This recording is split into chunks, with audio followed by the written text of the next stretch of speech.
Hey guys, hopefully this doesn't bait you into a shit build, but yeah, I've been testing out Poison Seismic on a Pathfinder because now Pathfinder with the changes is the premier poison class. And with the changes to Sabo, you're not really shoot into having to use Sabo for traps anymore, which is really nice. So this is like more of a proof of concept of how uh the playstyle works with Pathfinder. So what we're doing is we're investing a lot into trap throwing speed, trap radius as well. We make up for the lack of perfect crime or chain reaction, sorry, I would say. I think that's the correct notable. And clear is actually pretty good because we have constant quicksilvers. We actually move pretty fast. So we can actually use double obliterations.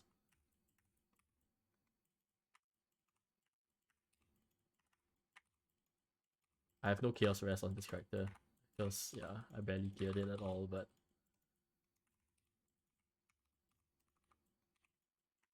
it's alright. Let's do an essence, reload our scraps.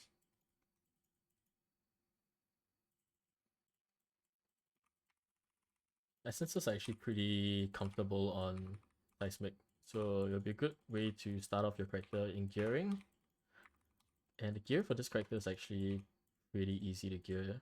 Like, I'm on SSF, and I basically just like I found 2 obliterations, found an Ice Fang, Dendro Bait, but it's not all these uniques aren't exactly needed. I would say obliteration is probably the first thing you want to get because of how nice the clear is. But besides that, it's not exactly Dendro Bait and Ice Fang isn't exactly needed for the build. You just need to hit 100% poison chance and you're good. But Dendro Bait definitely is a more hot commodity because of the life mastery changes. Chest armors that do not have life modifiers on it. If you do have a chest like that, you can get 15% max life, which is huge. So that was a level 91 character with, yeah, basically 4 link here. So I'm going to show you the POBs of the different characters. All right, so this is the SSF character. So it's roughly about 2 million to 2.4 million damage if you get your raiders up, but I didn't think I was getting it just now there. So the boss took a little bit longer. But there is a YouTube video that I'm gonna link to show the damage calculations. But yeah, you're basically getting extra curse for poison, super important, as much poison chance. And what we're doing is we're investing a lot into trap trigger area of effect so that we don't feel the need for chain reaction. So with expanded munitions, we're getting it on our mastery as well. We're getting 30% and 50% here. It's actually pretty good. And then another thing that we're investing in is trap throwing speed. So we have it there. We have it on our belt as well. It's not on our belt on this character. Okay, never mind. So actually, yeah, it's actually pretty slow on this character.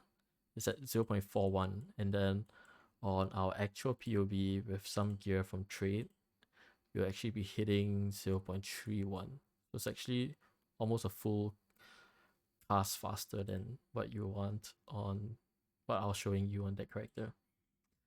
Basically double obliterations. You want to get a armor evasion base as much as possible to stack armor. All the implicits on all my items are all lesser ecos. Yeah, basically the lesser currencies of the Worlds and Sharing Exarch, so it should be very cheap to craft these items. The enchant is very, very important for releasing an additional wave. It's a huge damage multiplier, and then you want to get the syndicate craft for duration of ailments for focus. So this is pretty important because at the end game, you'll have enough damage to either phase or just outright kill anything. So focus is actually a pretty strong mechanic if you think about it that way, because our initial burst is everything. Where we throw all 4 or 5 if you preload your seismic traps. So if you can get it, if you can kill anything or face anything before that, this is just basically free damage. Because you're not counting the cooldown if you're thinking about burst damage. And then, yeah, just a generic chest piece. Just craft with Essences of Greed. Yeah, very generic gloves as well. Very easy. Probably you can buy it off for like 1C or 2C. And then you want to get the craft for reduced effect of chill and shock on you. Because with the Pantheons, it'll make us shock immune. And basically chills have negligible effects on us. Deer Stalker is the best boots for a 5 link if you're on a budget. And it basically makes our Exang much more effective. So this is what I was talking about. You want to get trap trading speed on all your as many gear pieces as possible. So for Amulet, yeah, Chaos Rest, all attributes. Ming's Heart is extremely strong. It gives us so much gain as Phys. Gain Phys as extra Chaos. So you can see if we take it off, we're losing about 30%, almost 30% damage. This is basically a very generic ring. Should be easy to get. Very easy to get Stygian. You don't need Corrupted Blood here actually. You just want the facing on kill. And our jewels is also trap trading speed and life. And then if you can find it, Chaos Stop Multi to get the trap trading speed as low as possible. So you don't really need Corrupted Blood either because we are taking this mastery. So when we use a flask, we remove a random non-elemental ailment. So that includes stuff like maim, hinder, bleed, Corrupted Blood, stuff like that. And we are putting ignite immunity on our flask. So basically we cannot be frozen. Chill has 10% effect on us. We cannot get shocked. At least shock has 0% effect on us. We are essentially ailment immune on the elemental side, and non-elemental with that mastery we can get rid of them anytime we want. We want to get as much max hit as possible because of the flask tech. We have so much regen that if you don't get one shot, you just heal up back to full. So you're getting Taste of Hate for Phys damage reduction, Ruby Flask, and Elemental Resistance Suffix to make gearing much easier. You're gonna have a Quicksilver and a Granite. So all these suffixes, you can interchange them to get them at a cheaper price if you're buying it, or you can just roll it with alterations yourself. So on the build itself, something that you kind of want to get early on is Hell of Agony, the diversion version. If you don't have the diversion version, you need to take these 2 notes here to cap out your poison, and it doesn't really feel very efficient. So that's the first upgrade I would make. And then the rest is pretty much very generic stuff. Yeah. And then if you're clearing maps and you have extra points where you don't feel like you need more damage anymore, or you feel that you don't need as much defenses, you can get Trick Shot. So this would increase your Exsanguinate range by a whole ton. So I have a video here demonstrating it. So I'm playing on a 21:9 monitor, and with Trick Shot, Exsanguinate basically can off screen. And the cool thing is that there is a Crucible node in the data mined leaks that has 60% increased chaining range on one-handed weapons. So if it goes to live service, we can dual wheel obliterations and get 120% chaining range, which is more than double what I currently have now. And 55% is extremely noticeable. Maybe it might go to old Stormbrand levels. We'll see. So basically the whole point of making the SSF reactor was a template to see how the mechanics work of Seismic and whether you could actually make it feel good as a non-sabo. And I think, yeah, it does actually feel pretty good. And we'll have the added benefit of having really good life regen. So essentially, yeah, we're pretty much almost 1.5 to 1.8 times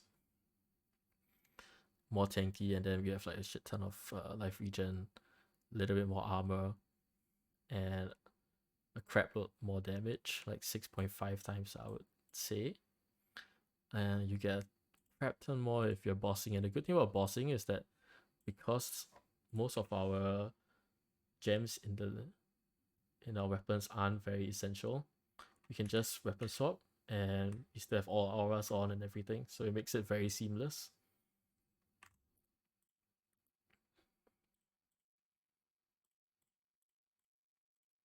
Yep. If you weapon swap to, let's say, core iron points for bossing, yeah, you do a crap ton more. And if you can afford a dendrobate, you are very near dot cap. So if you take a dendrobate, you will want to go for this flask cluster for sustain the flask, because you don't have the implicit. So you're still getting 100% average time on your flask. And with that, you want to take this option and grab it on the tree. So you almost get back the same amount of life just from this mastery. So it really incentivizes using unique armors without life modifiers, or at least buffs it. So that's about it. Pretty happy with how the character turned out.